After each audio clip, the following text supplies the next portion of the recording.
The human runner. Jake Morrison's footsteps echoed through the empty corridors of Nexus Station's recreational level as he completed his morning run.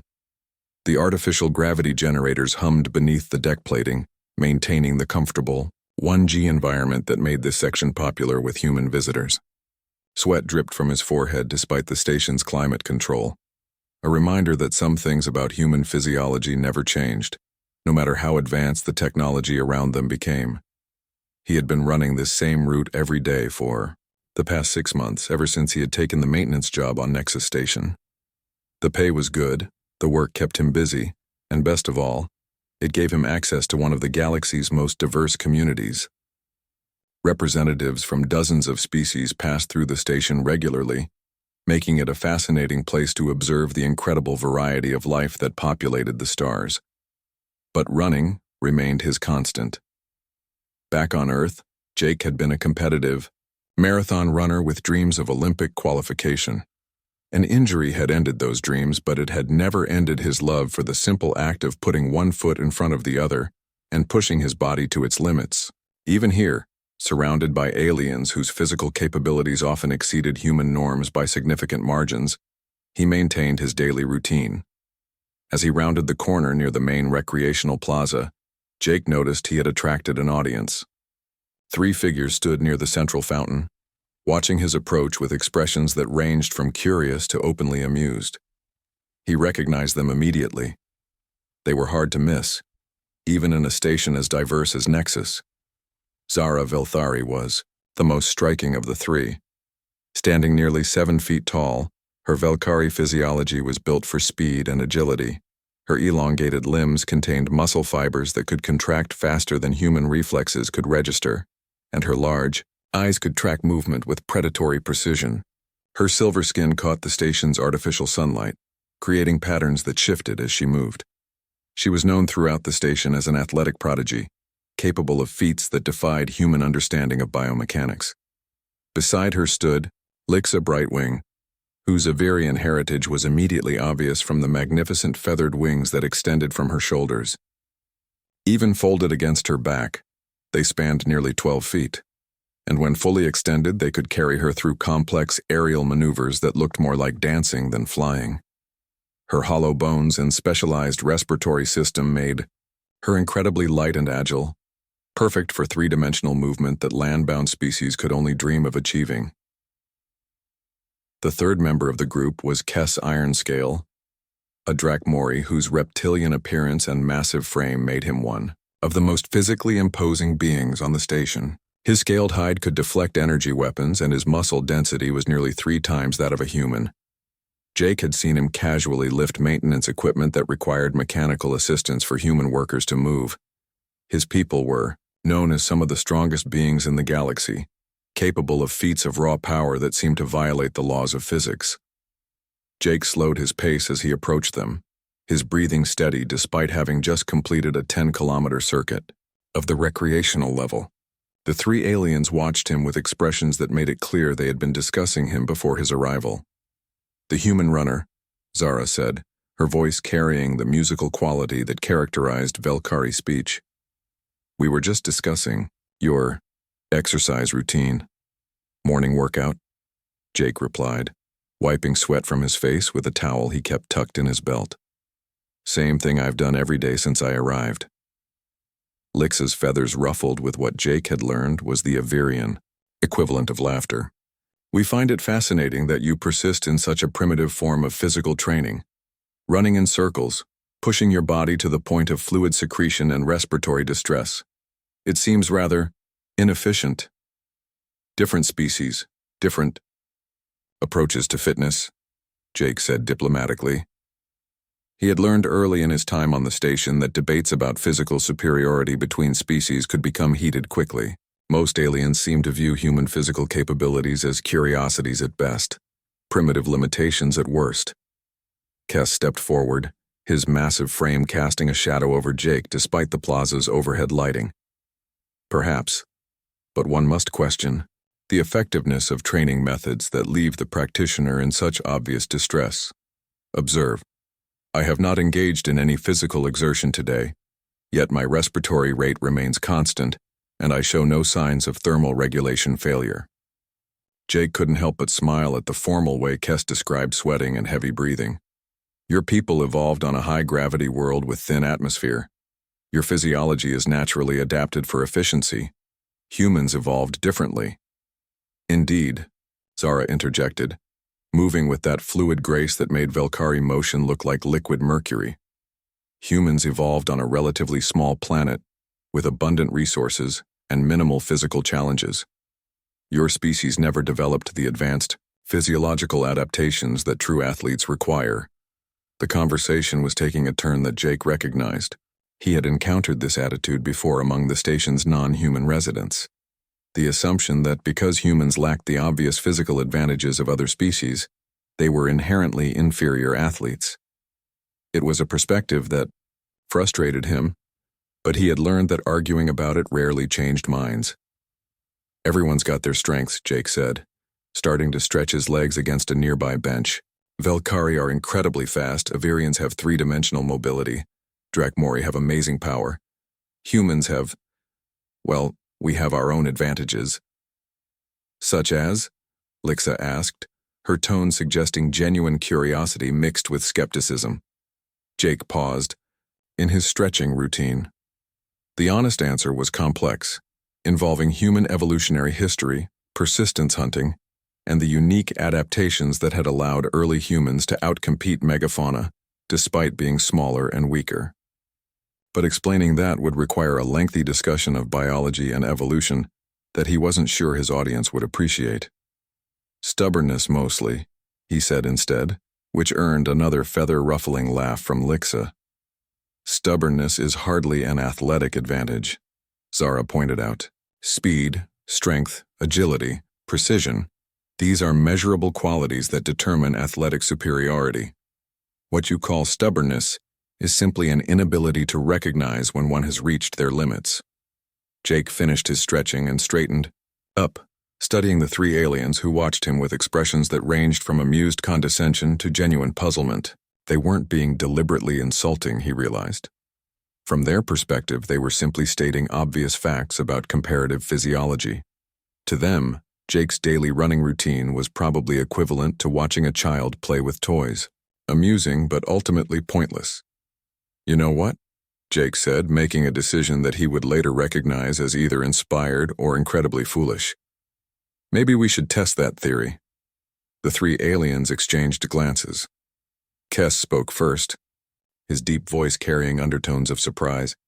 Are you suggesting some form of athletic competition? Why not? Jake replied, warming to the idea despite the obvious mismatch in capabilities. You're all considered elite athletes among your species. I'm just a maintenance worker who likes to run. Should be a pretty clear demonstration of the points you're making.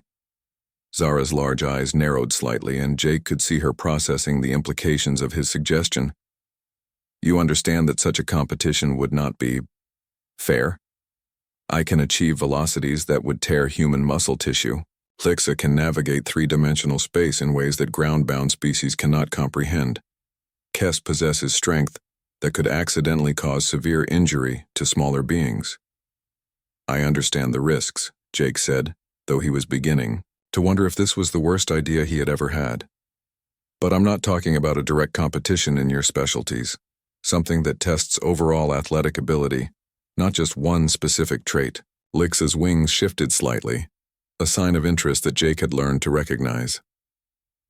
What did you have in mind?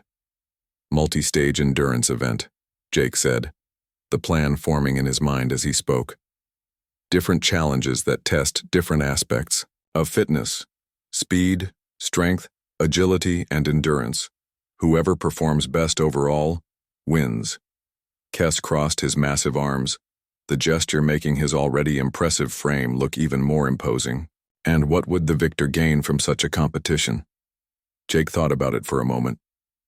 Bragging rights, I guess, and maybe some perspective on what different species bring to the table athletically. The three aliens conferred among themselves, in rapid exchanges that mixed their native languages with the common trade tongue used throughout the station.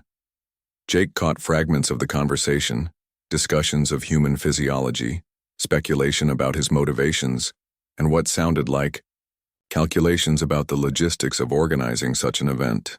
Finally, Zara turned back to him.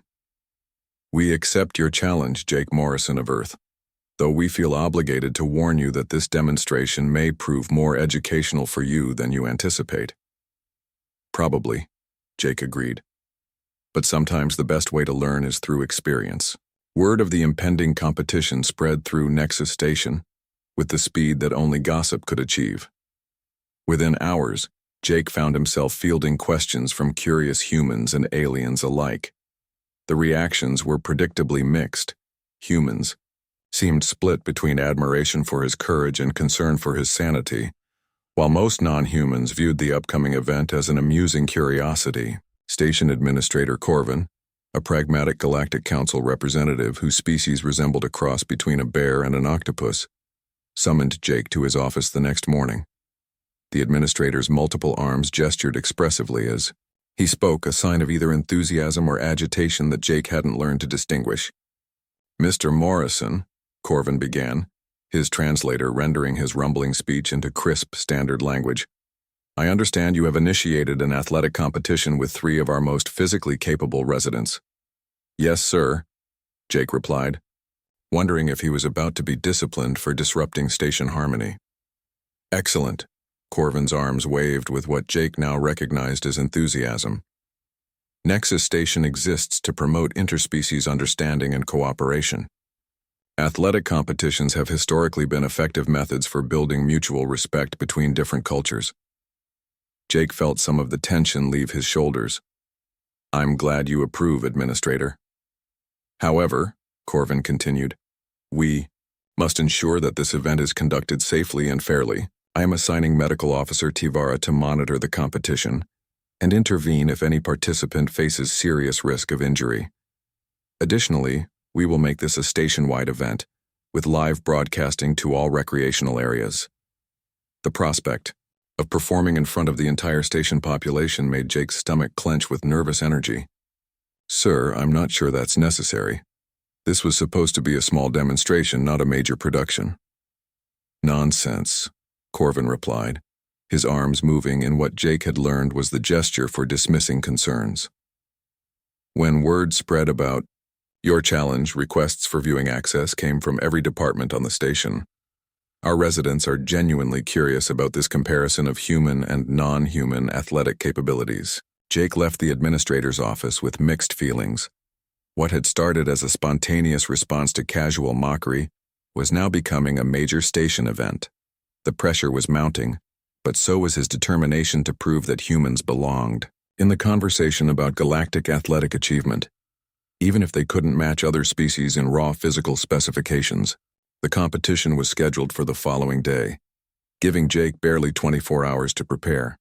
He spent the time reviewing what he knew about his opponent's capabilities and trying to develop strategies that might give him a chance in at least some of the planned events. Zara was the speed specialist, capable of short bursts of velocity that approached the limits of what was possible without mechanical assistance. Her Velkari physiology was optimized for explosive acceleration and rapid direction changes, making her nearly unbeatable in any sprint-based competition. Lixa represented the ultimate in 3-dimensional athletic ability. Her wings allowed her to navigate obstacle courses and aerial challenges that would be impossible for ground-bound species.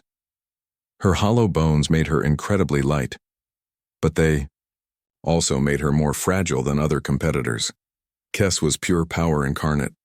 His Drakmori heritage gave him strength that dwarfed human capabilities, and his scaled hide provided natural protection that allowed him to attempt feats that would be dangerous for other species. His size and mass also meant that sustained activity would be more challenging for him than for smaller competitors. As for Jake himself, he possessed none of their obvious advantages. He wasn't the fastest, strongest, or most agile competitor, but he had something that his research suggested might be unique among the species represented, an evolutionary heritage based on persistence rather than specialization. Human ancestors had survived not by outrunning predators or overpowering prey, but by outlasting them. Persistence hunting, thermal regulation through sweating, and the mental resilience to continue pushing forward when their bodies demanded rest. These were the traits that had allowed humans to spread across Earth and eventually reach the stars. Tomorrow would reveal whether those ancient adaptations had any relevance in a competition with beings whose evolution had taken radically different paths. Jake fell asleep that night with a mixture of excitement and terror, knowing that in less than 12 hours, he would either validate human athletic potential or confirm every stereotype about human physical limitations. The stakes felt higher than just personal pride. In a galaxy where humans were often seen as the newcomers, the species with technology but without the natural gifts that made other races formidable, this competition represented a chance to demonstrate that humans brought something valuable to the cosmic community.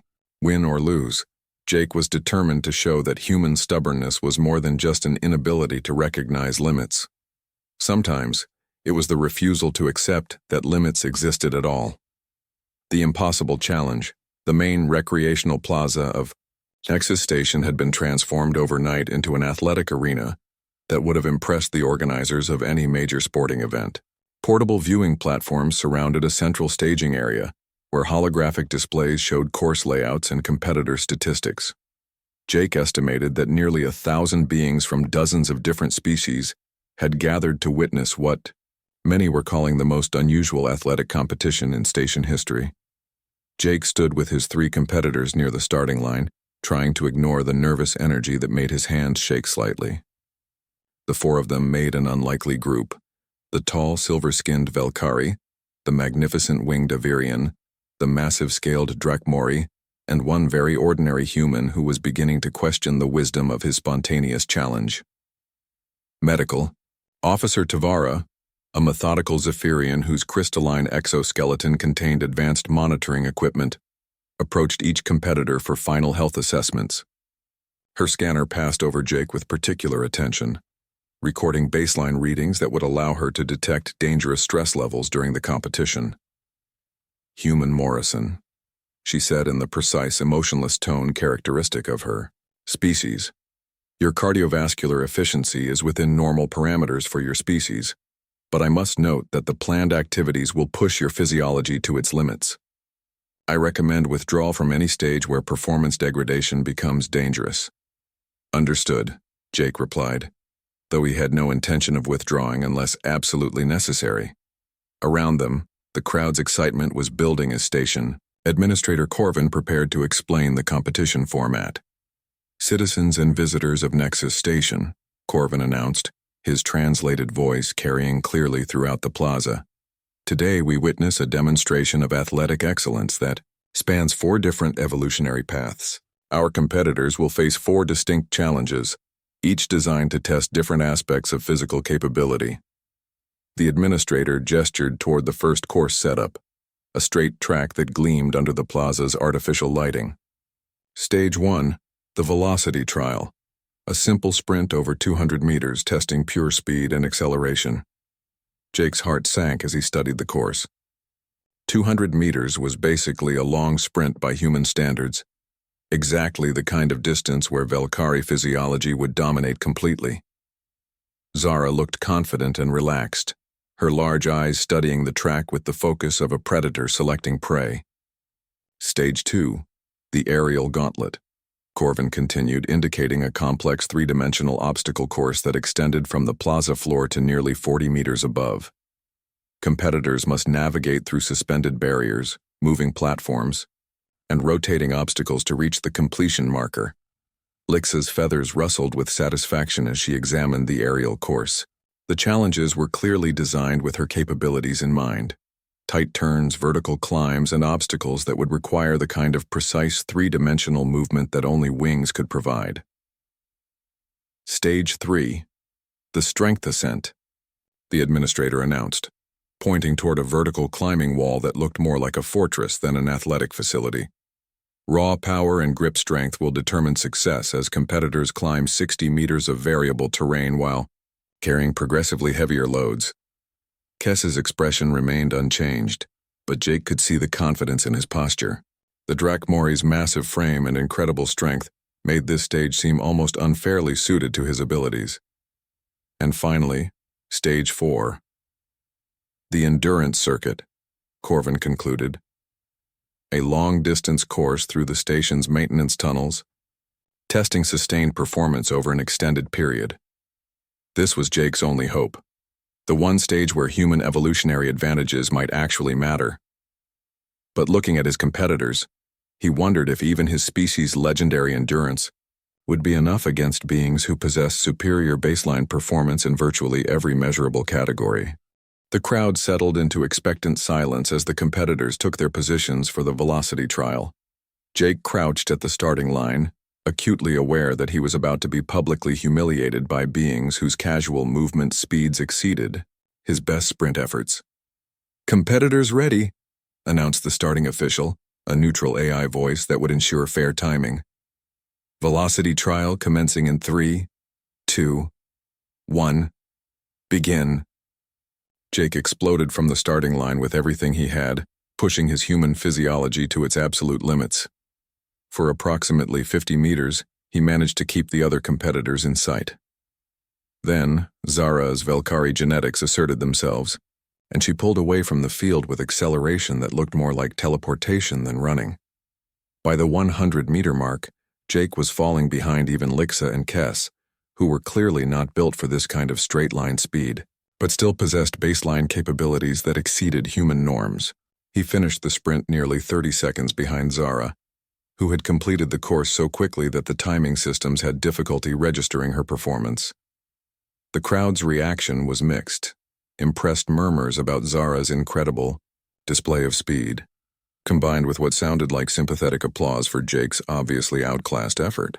He bent over at the finish line, hands on his knees, breathing hard from the sprint while his competitors showed minimal signs of exertion. "Impressive effort, human," Kess said, approaching Jake with what might have been genuine respect. "Your acceleration was quite respectable for a species not evolved for speed." "Thanks," Jake gasped, still catching his breath. 1 down, 3 to go. The aerial gauntlet presented challenges that Jake had never faced before. The course required competitors to navigate through a complex three-dimensional maze 40 meters above the plaza floor, using whatever methods their physiology allowed. Safety harnesses were mandatory for all competitors, though Jake suspected he was the only one who actually needed them. Lixa launched into the aerial course with grace that made the complex obstacles look like a gentle flying exercise. Her wings carried her through tight spaces and around barriers with movements that seemed to defy physics. She completed direction, changes that would have required multiple maneuvers from mechanical aircraft, flowing through the course like liquid light. Zara's approach was different, but equally impressive. Her Velkari agility allowed her to leap between platforms and swing, from obstacle to obstacle with movements too fast for human eyes to track clearly. She couldn't fly, but her jumping ability and grip strength turned the aerial course into a high-speed climbing exercise. Kess surprised everyone by demonstrating that Drakmori's strength included incredible jumping power. His massive frame launched, from platform to platform with careful precision, using raw power to overcome obstacles that required more finesse from other competitors. Jake's attempt was methodical and careful. Without wings for flight or enhanced agility for superhuman leaps, he was forced to use climbing techniques and careful planning to navigate obstacles that his competitors handled with casual ease. He completed the course, but his time was nearly 3 times longer than Lixa's record-setting performance. By the end of the second stage, Jake was exhausted and clearly outclassed. The crowd's initial curiosity was giving way to something that felt uncomfortably like pity. He could hear whispered conversations speculating about why he was continuing with the competition, when the outcome was so obviously predetermined. The strength ascent presented the most physically dangerous challenge yet. The climbing wall extended, 60 meters straight up, with handholds and footholds that became increasingly difficult as climbers progressed. Additionally, each competitor was required to carry a progressively heavier load as they ascended, testing not just climbing ability, but raw carrying capacity. Kess approached this challenge with the confidence of a being who had never encountered a weight he couldn't lift or a surface he couldn't climb. His massive hands gripped holds that looked tiny compared to his frame, and he ascended the wall with steady, inexorable progress that made the 60-meter climb look routine. Jake watched Kess's performance with growing respect and mounting dread. The weight that the Drakmori was carrying casually would have challenged Jake at ground level, let alone while climbing a vertical surface. When his turn came, Jake managed to complete the climb, but the effort left him shaking with exhaustion and barely able to support the minimum required load. The crowd was now openly sympathetic, and Jake could see concern in the expressions of several station personnel. Medical Officer Tavara approached him with scanner in hand, clearly prepared to recommend his withdrawal from the competition. "Human Morrison," she said, her crystalline features reflecting the plaza's lighting. "Your stress indicators suggest that continued participation may result in significant physical harm. I strongly advise withdrawal from the final stage." Jake looked around at the assembled crowd, then at his 3 competitors who waited nearby. Zara had dominated the speed trial, Lixa had owned the aerial course, and Kess had made the strength ascent look trivial. By every objective measure, the competition was over, and Jake had lost decisively. But the final stage was endurance, and endurance was where human evolution had spent millions of years creating something special. Persistence hunting hadn't required being faster than prey. It had required being able to maintain pursuit long after other predators had given up. Human ancestors had survived not by outrunning mammoths, but by running them into exhaustion. "I appreciate your concern, Medical Officer," Jake said, straightening up despite the fatigue that made his legs feel like they were made of rubber. "But I'd like to complete all 4 stages." The final course was a revelation. Unlike the previous challenges that had taken place in the plaza's controlled environment, the endurance circuit would take competitors through the working sections of Nexus Station. The route covered nearly 50 kilometers through maintenance, tunnels, cargo bays, and service corridors that most station residents never saw. More importantly, the course was designed to test sustained performance over an extended period, exactly the kind of challenge where human physiology might have advantages that weren't obvious in short-burst activities. The competitors gathered at the entrance to the maintenance section, where the starting point of the endurance circuit was marked by a simple archway that led into the station's working infrastructure. Unlike the previous stages, this challenge would take hours rather than minutes, and environmental conditions would vary significantly as the route passed through different sections of the station. "This is where things get interesting," Jake said to himself, feeling the first stirrings of genuine confidence since the competition had begun. The endurance circuit began in the station's lower levels, where gravity generators and life support systems hummed with constant activity. The route followed maintenance walkways and service corridors that were functional rather than aesthetically pleasing, lit by basic illumination that created long shadows and constantly changing light conditions. Jake settled into a steady pace that he could maintain for hours, drawing on training routines that had been developed over years of distance running. His competitors started strong, but Jake noticed that their approaches to the endurance challenge were extensions of their specializations rather than adaptations to the unique demands of sustained effort. Zara used her superior speed to build an early lead, but her Velkari physiology was optimized for short bursts of incredible performance, rather than steady, sustained effort. Jake could see her beginning to struggle with pacing after the first few kilometers. Lixa had folded her wings and was running with ground-based locomotion, but her hollow bones and aerial specializations made extended surface running awkward and inefficient. She maintained good speed initially, but Jake could see that the sustained effort was causing more strain than she had anticipated. Kess's massive frame was both an advantage and a liability in the endurance challenge. His strength allowed him to power through obstacles that slowed other competitors, but his size and muscle mass required enormous energy expenditure to maintain movement over long distances. As the circuit progressed through different sections of the station, Jake began to understand why endurance had been included as the final challenge. Unlike the previous stages that had tested single capabilities, sustained effort revealed the compounding effects of physiological efficiency over time. Human thermoregulation, developed for persistence hunting in Earth's varied climates, allowed Jake to maintain consistent performance as the route passed through sections with different environmental conditions. When the course entered a warmer cargo bay, he adapted naturally while his competitors showed signs of heat stress that affected their performance. The mental aspect of endurance also began to favor human psychology. While his competitors had evolved in environments where peak performance determined survival, humans had developed the ability to push through discomfort and maintain effort, even when their bodies demanded rest. By the halfway point of the endurance circuit, something remarkable was happening. Jake's steady pace, which had seemed hopelessly slow compared to his competitors' initial speeds, was beginning to close. The gap. His controlled breathing and efficient movement patterns were proving more sustainable than their faster but less efficient approaches. Spectators who had gathered at various checkpoints along the route were witnessing something that none of them had expected. The human who had been embarrassingly outclassed in every previous stage was not only keeping pace with his obviously superior competitors, he was actually gaining on them. The final kilometers of the endurance circuit would reveal whether human evolutionary advantages were real or simply theoretical. As Jake maintained his steady rhythm through the station's maintenance tunnels, he could feel something that he hadn't experienced since the competition began. The genuine possibility of success. The human advantage.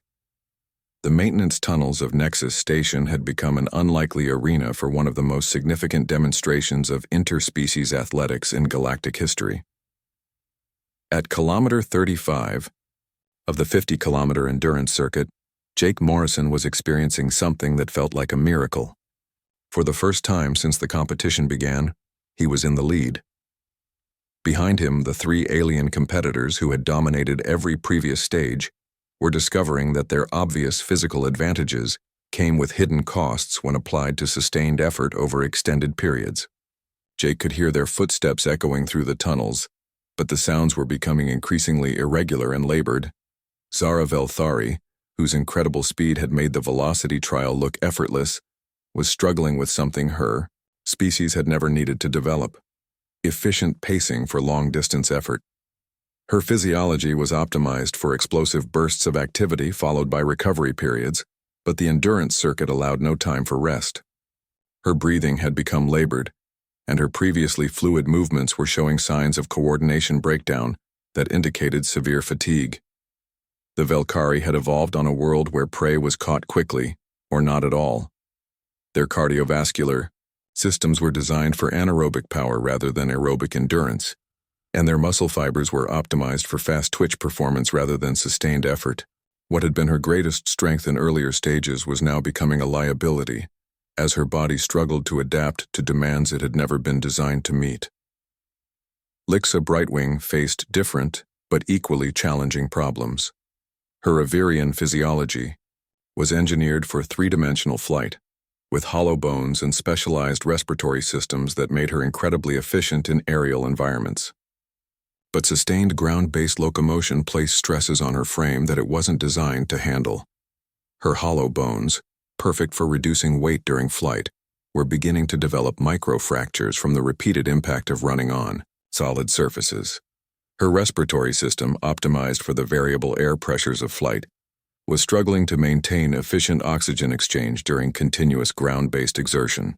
Most critically, her flight muscles were designed for the powerful but intermittent contractions needed for wing movement, not the steady, sustained contractions required for long-distance running. Kes Ironscale's challenges were the most obvious, but perhaps the most instructive. His massive Drakmori frame contained muscle density and raw power that exceeded human capabilities by orders of magnitude, but that same mass required enormous energy expenditure to maintain movement over long distances. Drakmori had evolved as ambush predators on a high-gravity world where brief, overwhelming displays of force determined survival outcomes. Their metabolism was designed for short periods of maximum effort, followed by extended rest periods. Kes's body was essentially a biological engine, optimized for peak power rather than fuel efficiency, and 50 kilometers of continuous movement was pushing him far beyond his evolutionary parameters. Jake, meanwhile, was discovering that millions of years of human evolution had created something remarkable. His ancestors had survived not by being faster, stronger, or more agile than other species, but by being able to outlast them. Persistence hunting had required the ability to maintain pursuit for hours or even days, tracking prey until exhaustion made them vulnerable to capture. Human thermoregulation was proving its worth, as the endurance circuit passed through sections of the station with varying environmental conditions, while his competitors showed visible signs of heat stress in warmer areas and struggled with temperature regulation in cooler sections. Jake's sweat-based cooling system and efficient metabolic responses allowed him to maintain consistent performance, regardless of ambient conditions. More importantly, Jake's cardiovascular system was revealing advantages that weren't apparent during short-duration activities. Human hearts and lungs had evolved for sustained aerobic effort, with adaptations that maximized oxygen delivery efficiency over extended periods. His muscle fibers included a higher proportion of slow-twitch fibers, designed for endurance rather than power, and his body's ability to metabolize fat for sustained energy was far superior to his competitors' systems. But perhaps the most significant advantage was psychological. Humans had developed the mental resilience necessary to continue, pushing forward when their bodies demanded rest. The ability to ignore pain, manage discomfort, and maintain motivation through extended periods of stress was as much a part of human evolution as any physical adaptation. As the circuit entered its final 15 kilometers, the race was becoming a study in comparative physiology under extreme stress. Jake's steady pace, which had seemed pathetically slow during the early stages, was proving to be sustainable over distances that pushed alien physiology beyond its design parameters. Spectators gathered at viewing stations throughout the tunnel system were witnessing something that would be discussed in xenobiology textbooks for generations. The human who had been decisively beaten in every test of obvious athletic ability was demonstrating that evolution could create advantages that weren't immediately apparent. At kilometer 40, Lixa was forced to stop. Her hollow bones were showing stress fractures that threatened to become complete breaks, and Medical Officer Tavara had intervened to prevent serious injury. The proud Avirian sat against a tunnel wall, her magnificent wings drooping with exhaustion, and her breathing labored from the sustained ground-based effort her body wasn't designed to handle. "I don't understand," she gasped as Jake passed her position. "How is he still maintaining that pace? His physiology should have failed kilometers ago." Tavara's scanner readings provided part of the answer. Human cardiovascular efficiency remains at 85% of baseline despite 40 kilometers of continuous effort. His thermal regulation is functioning optimally, and his muscular stress indicators suggest he could maintain current performance for several additional hours. Jake heard the exchange as he passed, but he was deep in the mental state that distance runners called the zone, a condition where conscious thought faded and the body found its own rhythm. His breathing was steady, his stride was efficient, and his mind was focused on nothing more complex than maintaining forward motion. Behind him, the sounds of his remaining competitors were becoming increasingly distressed. Zara's footsteps, once crisp and precise, were now irregular and heavy. Her Valkyrie physiology was experiencing something it had never encountered before, the complete exhaustion of anaerobic energy systems with no opportunity for recovery. At kilometer 42, Zara finally stopped. She leaned against a tunnel support beam, her silver skin showing discoloration patterns that indicated severe metabolic distress. Her large eyes, usually sharp and focused, were dulled with fatigue that went beyond anything her species was designed to endure. "This is impossible," she whispered as Jake's steady footsteps echoed past her position. "No species should be able to maintain effort after their competitors have reached failure. It violates basic principles of athletic performance." Medical Officer Tavara approached with her scanner, recording readings that would become part of Galactic sports medicine literature. Valkyrie physiology shows complete depletion of immediate energy stores with minimal capacity for aerobic metabolism. Human subject continues to demonstrate efficient energy utilization with no signs of systemic failure. Now only Jake and Kess remained in the competition, but the massive Drakmori was clearly struggling. His powerful strides had shortened considerably, and his breathing was becoming labored as his massive frame demanded energy expenditure that exceeded his body's ability to sustain over long distances. The final 8 kilometers became a study in contrasts. Jake maintained his steady, efficient pace, while Kess fought a losing battle against his own physiology.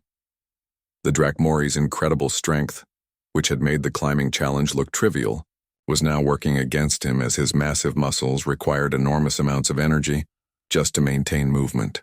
At kilometer 45, something remarkable happened. Kes, who had never been challenged by any physical demand in his adult life, began to understand what humans called hitting the wall. His body's energy stores were depleted, his muscles were flooding with metabolic waste products, and his cardiovascular system was struggling to meet the demands of sustained effort. For the first time in the competition, Jake was not just keeping pace with his competitors, he was pulling away from them. His steady rhythm carried him forward while Kes's powerful but inefficient movements began to falter. The tunnel system carried sound clearly, and spectators throughout the station could hear the contrast between Jake's steady footfalls and Kes's increasingly labored progress. What had begun as a demonstration of alien athletic superiority was becoming a lesson in the hidden advantages of human evolution. At kilometer 47, Kes finally stopped. The massive Drakmori slumped against a tunnel wall, his scaled hide showing stress patterns that indicated complete exhaustion. His chest heaved with the effort of simply breathing, and his usually imposing presence was diminished by fatigue that seemed to drain his strength from within. "How?" he gasped as Jake passed him without slowing. How does a being with inferior strength, speed, and power maintain performance when superior physiology has failed? The answer was echoing through the tunnels in the form of Jake's steady footsteps.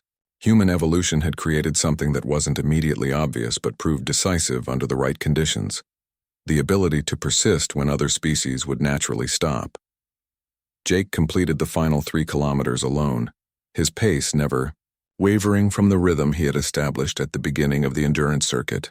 When he finally emerged from the maintenance tunnels into the recreational plaza where the competition had begun, he was greeted by something he had never expected: respectful silence from a crowd that was struggling to process what they had witnessed. The human who had been thoroughly dominated in every obvious measure of athletic ability had just defeated 3 elite alien athletes in a fair competition. More importantly, he had done it not through superior technology or equipment, but through physiological advantages that his species had developed over millions of years of evolution.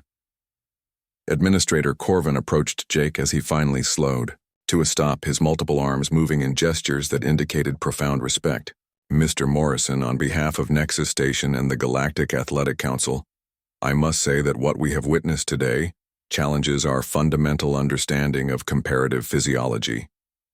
Jake bent over with his hands on his knees, finally, allowing himself to acknowledge the exhaustion that he had been suppressing for the past several hours. "Just good old human stubbornness," he said between breaths. "No," came a voice from behind him.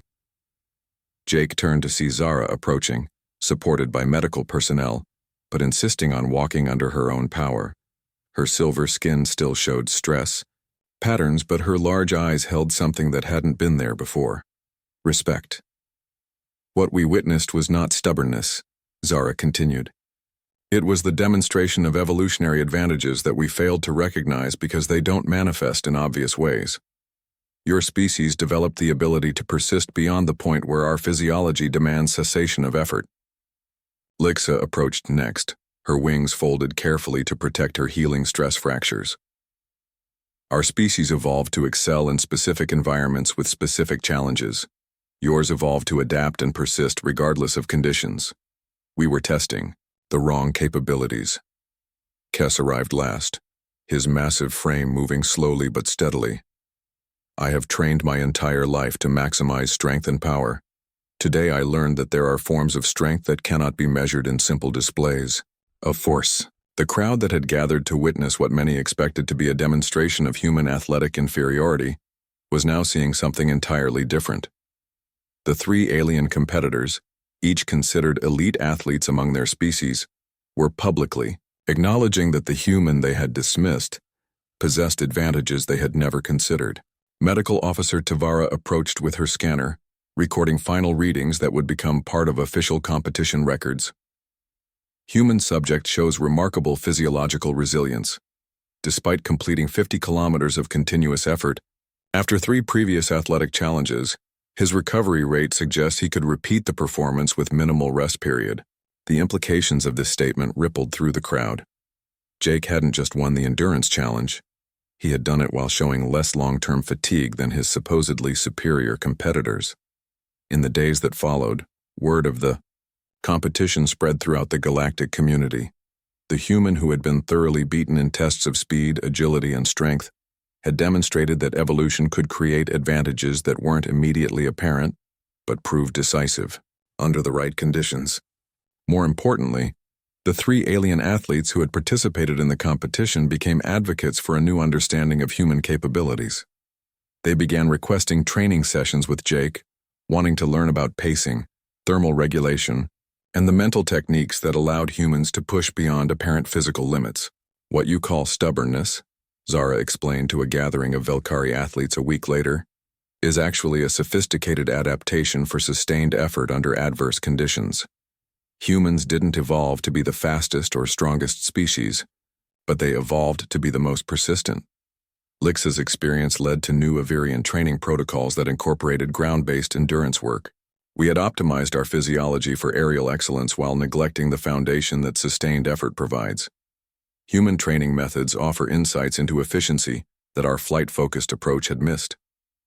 Kess became particularly interested in human approaches to mental resilience. Drakmori culture emphasizes maximum effort and immediate results. Humans have developed the ability to maintain effort even when immediate results are not apparent.